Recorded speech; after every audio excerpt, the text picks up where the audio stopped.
Hey traders, this is Cousin Vinny coming to you on Sunday night, the 11th of December, with a look at the week ahead and my thoughts on the ES, spiders, currencies, gold, silver, and whatever else we manage to cover tonight.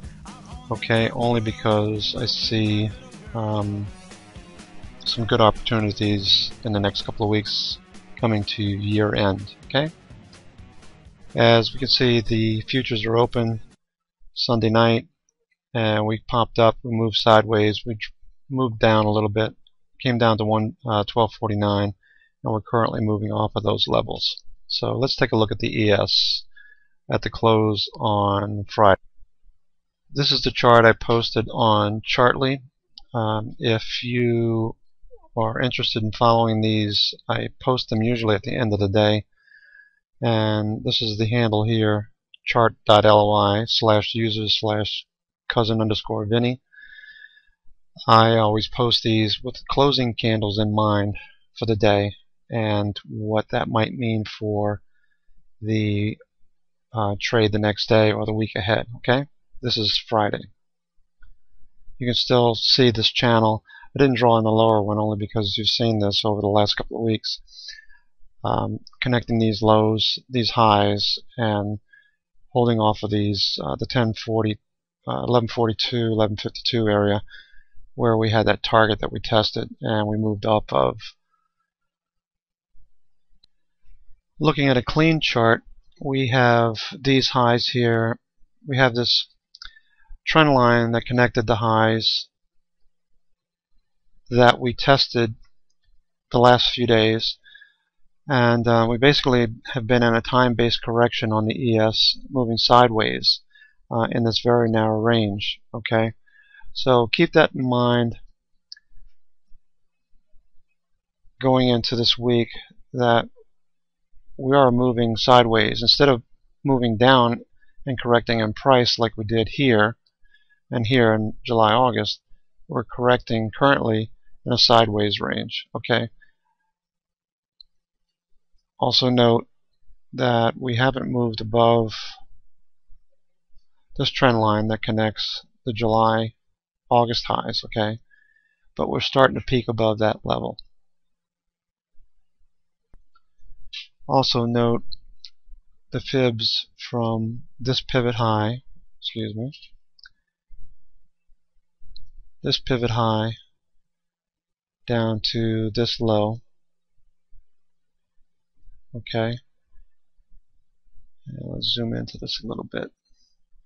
And this pivot low up to this pivot high that we just put in. And if you heard that little ding, that was Maverick sending me a PM. I'll read that in a second, Maverick. So you can see the 618 we held on Thursday and Friday. Okay, no stochastics is moving a little bit lower, but not too concerned about that right now. Price is consolidating sideways unless we see a big drop down. I'm not too concerned. Okay, so let's get rid of some of this stuff.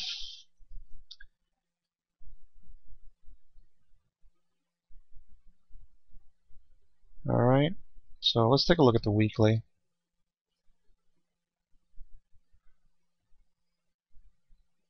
The weekly is looking a lot better than I saw during the beginning of the week, where I thought that there's a possibility we could open lower from this trend and move down. Okay, you always want to look at the closes. You want to look at the daily and the weekly closes, and you want to determine whether or not you have a case for a bullish move or not, or a bearish move. Last week we had the RSI on the weekly moving down strongly, okay, with the daily moving up.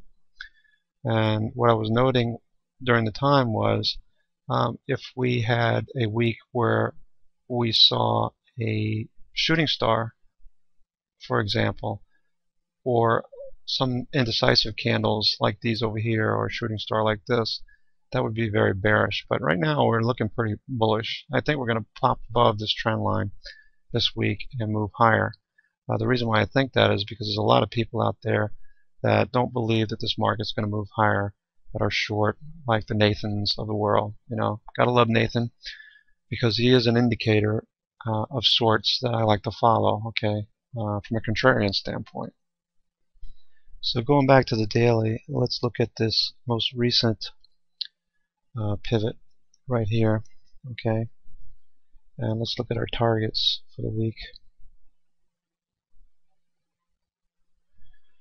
If we make it above this trend line, there's a very good likelihood that we're going to test this 1265 area, okay, the recent highs on Thursday. And if that's the case, we make it above that level, 1289.25 that closed on October 27th, or the high on October 27th, will be an area that we would test. If we make it above this 100% level, there's a 70% chance that we're going to test this 127 extension, okay, at 1300. So keep that in mind this week. If we make it above this trend line, draw this in on your own charts, and we make it above the 1265.98 area, the 1266 area, which I highly anticipate, then the 1300 level is a pretty good likelihood of being a target. Okay, that'll be my target anyway if that scenario plays out.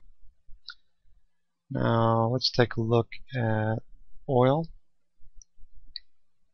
Okay, oil has been trending pretty much like equities, so you want to see oil moving higher in correlation and in tandem with equities. So keep that in mind. Watching CL for a move higher. Okay.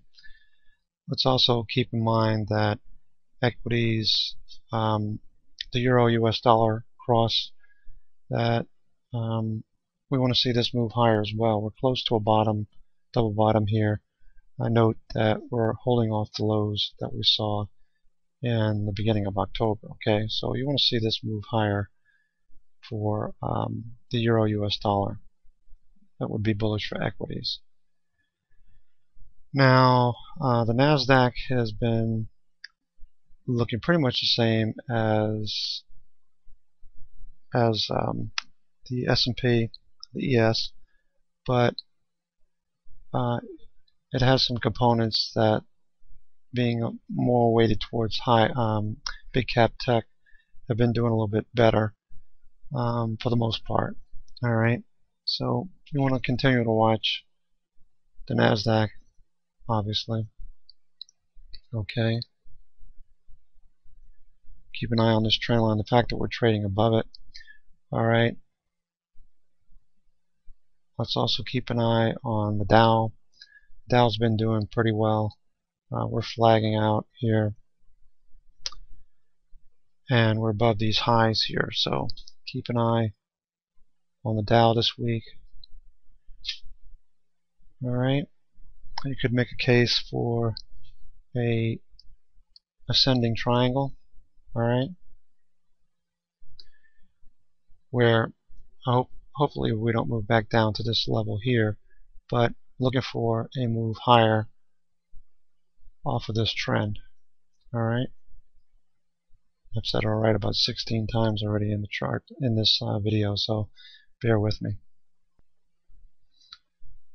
Keep in mind the spiders, the trades that we've been taking off of them.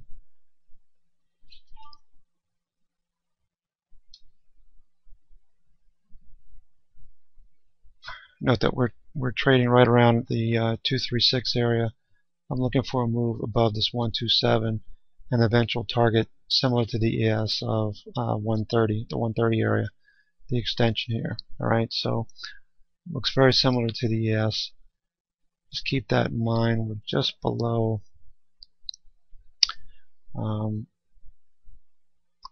just above the closes on Thursday and Friday. We're just above this trend line that goes back to the end of October, that October 27th high. All right. The fact that we're holding the 236, we haven't moved down. This is a lot more obvious than the ES in terms of the sideways action that we've been seeing.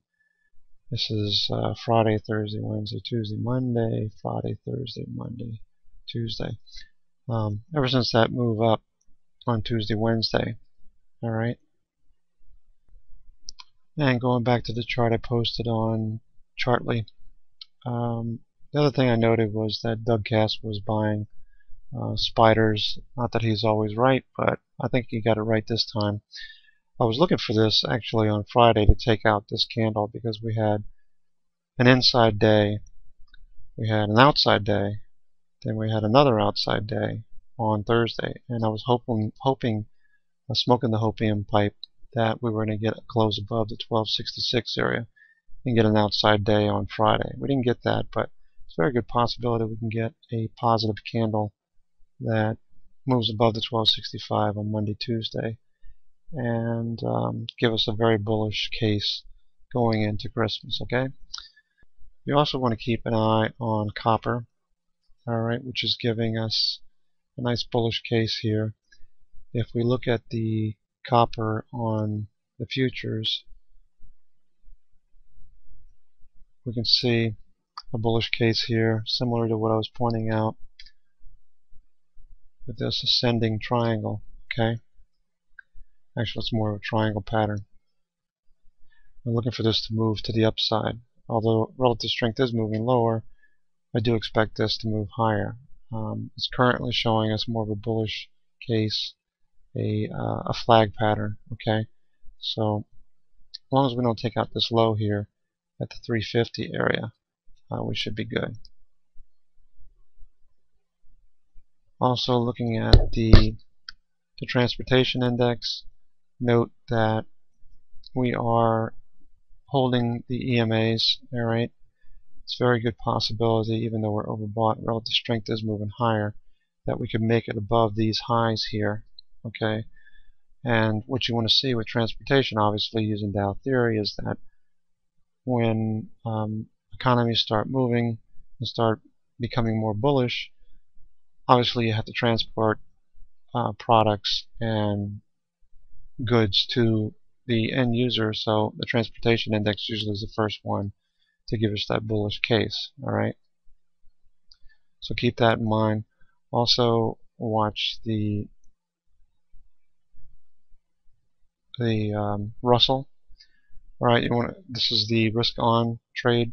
Connect these highs here. Alright, you'll see that we're right below that trend line, and it's very good indications that we could move higher. A breakdown would be bearish for stocks, so keep in mind the Russell. Alright, you want to see this moving higher. All the indicators, 50 RSI is above 50, so that's still looking good. What was the other thing I wanted to look at? The McClellan oscillator. It's moved through 0 and it's moving higher. That's bullish for stocks. Okay. Also keep in mind the DBV, which is the currency harvest fund. You want to see that moving higher. Credit goes to Stephen Place, who pointed this out a year or so ago when I first started following him. And notice these pivots here, connected trends, that give these pivots to give you that upper trend line. The 24-25 area being an area of some resistance. We move above that, we should look good. Alright, also keep an eye on bonds, because bonds are starting to give a signal that we may see a continuation higher. Okay, and it starts moving lower. Alright, this is the 50 period moving average, so keep that in mind as well. Alright, so again, this is Cousin Vinny coming to you from Day Trading Radio, where futures are currently moving higher off of that level we first looked at when we opened the video. We have this nice flag now, and we could see a move higher. Okay, this is the chat room that we have at Day Trading Radio. You can become a member and become part of this chat where we talk about taking ES trades and taking trades during the day. you can take the 2-week free trial. Alright, and see if you want to become a member. Alright? So remember, use your stops, and we'll see you in the room on Monday. Take care, and good luck this week.